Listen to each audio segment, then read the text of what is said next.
I think number one, just time together, learning one another, putting each other in positions to be successful.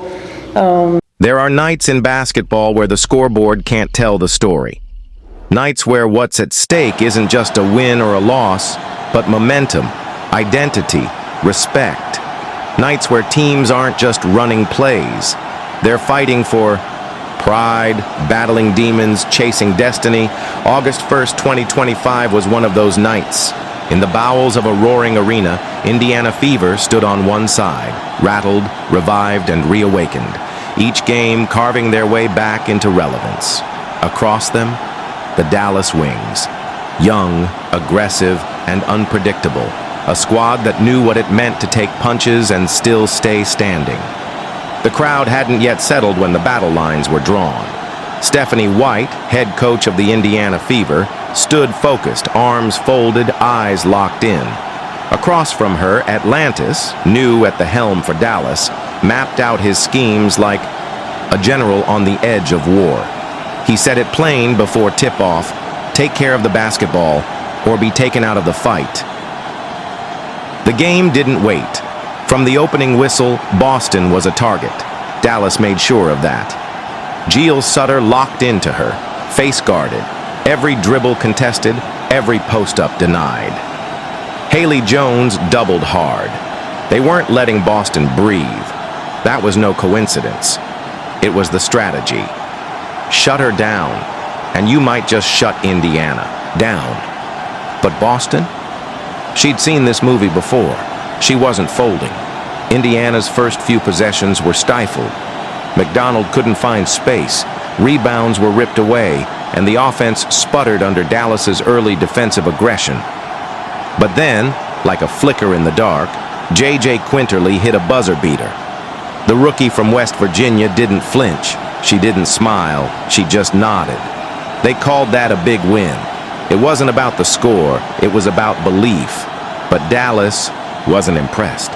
Jones was relentless, slipping past defenders, collapsing lanes, kicking it out to shooters. Gel Sutter took the shot, but no bounce. Cunningham fought for boards, scrapping like the game owed her something. It wasn't pretty, it wasn't poetic, but it was war. Then the tide shifted. Mitchell, smooth, locked in, and devastating from deep. She let it fly from up top, the net barely moving. 3 points, one message. Indiana's not going away. She wasn't doing it for stats. She was doing it for the team that counted on her leadership every possession. Still, Dallas countered. Paige Beckers, in her first year, wasn't afraid to shoot.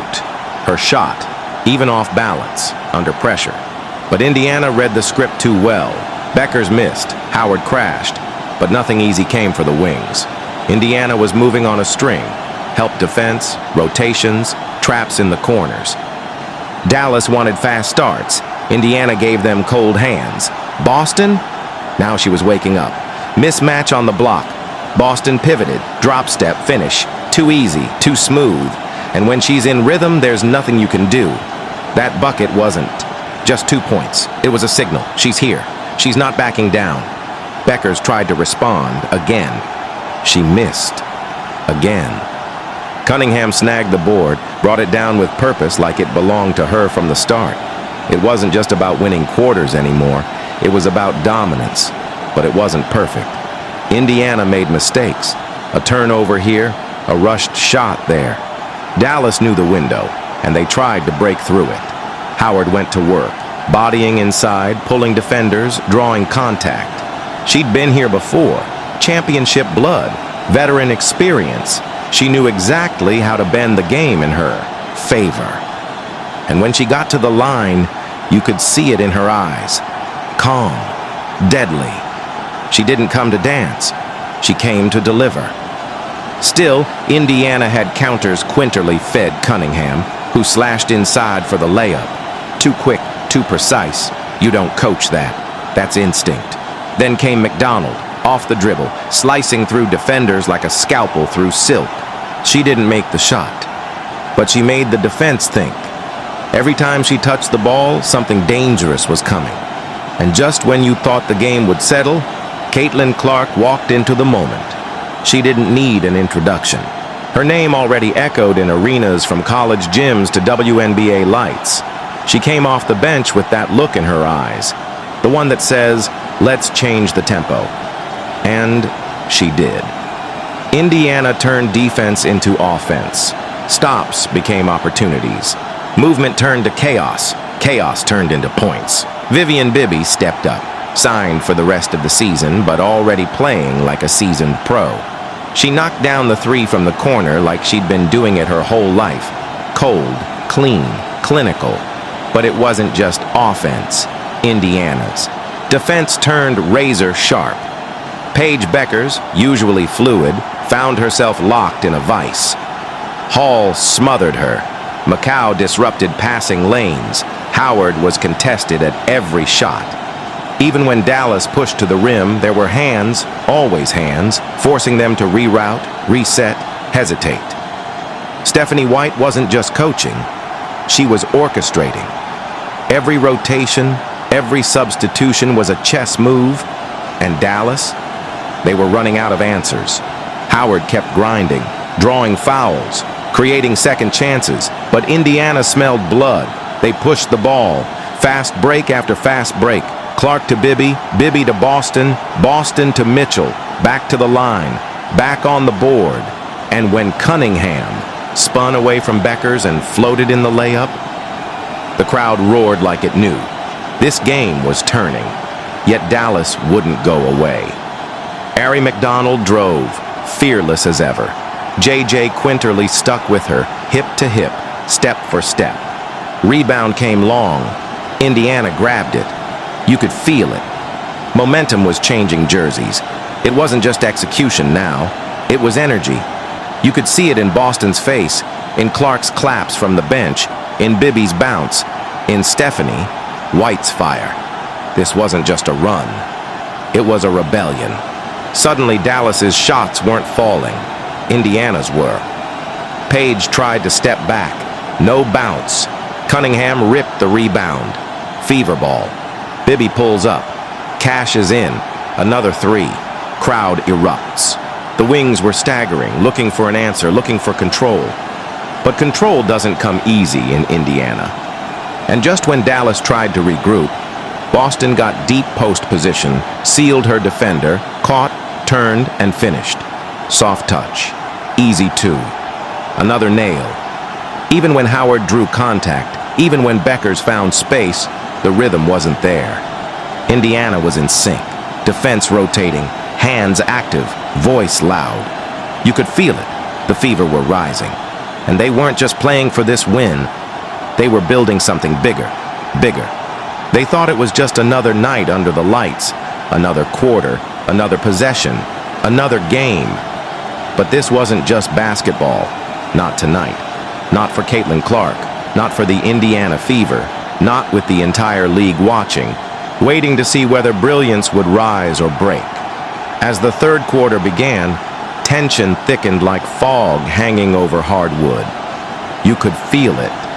In the crowd's silence, in the referee's whistle, in every breath Clark took as she crossed half court. She wasn't just playing to score, she was playing to ignite. Indiana came out cold, not just in shooting, but in rhythm. Aaliyah Boston tried to establish position inside, arms wide, calling for the ball like a soldier demanding reinforcements. But the wings crowded the paint, collapsing like a wave each time she touched it. On the perimeter, Kelsey Mitchell circled, looking for her shot, eyes scanning like a sniper in search of a target. And then it began. That familiar spark, that electricity only one player in the league can generate. Caitlin Clark took the ball in stride and launched a three from way beyond the arc. The crowd held its breath. Bang, right through the net.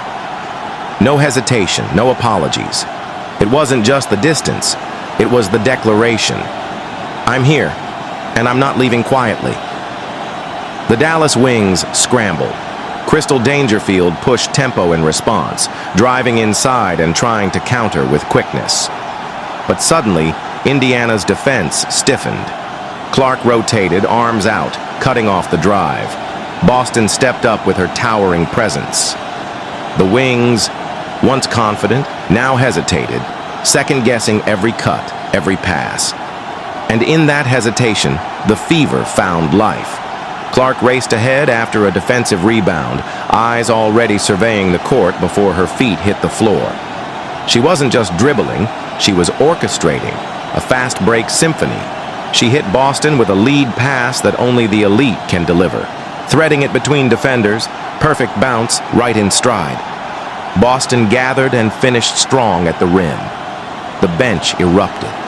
The crowd surged. And suddenly, it wasn't just a game anymore. It was a warning.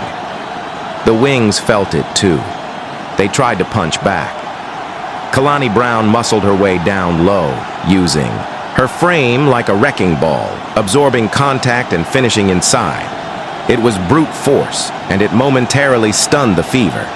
But Clark, she doesn't stay quiet for long. Next play down, she came off a screen with the defender clinging to her like a shadow. Still, she rose from 28 feet. The ball hung in the air like time itself paused. Then, splash. Net barely moved. Another three. Another roar. Another crack in Dallas's armor. This wasn't just shooting. It was storytelling. Each basket a sentence. Each pass a paragraph. Clark wasn't just playing. She was writing her legend, chapter by chapter, in real time. Indiana began to feed off her energy. Mitchell found her rhythm, curling off a screen and burying a jumper from the elbow. Nalissa Smith fought for a second-chance rebound and converted with a tough finish, screaming to the heavens as the ball dropped through. The Wings started to unravel. Dangerfield's drives were met with resistance. Arika Ogunbowale, usually a walking bucket, struggled to create separation. The Fever's defense was suffocating. Bodies flying, arms outstretched, rotations sharp, like blades. But even with Indiana's momentum swelling, Dallas wasn't done. Howard, the ever-dangerous wing, sized up her defender and unleashed a triple from the corner. Cash. It silenced the arena, briefly. The Wings bench rose, yelling, reminding the world that this game still hung in the balance. Clark answered instantly.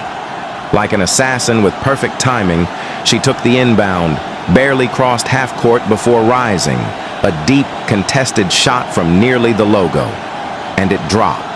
Again. You could feel the oxygen leave the room. The arena didn't just cheer, it exploded.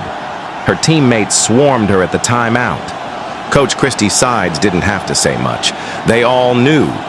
The moment was here. The game was shifting. Clark wasn't waiting for it. She was dragging it into her hands. Back from the break, it became a battle of wills. Kalani Brown went back to her bread and butter, physicality. She posted deep, carved out space, and used soft hands to finish over defenders.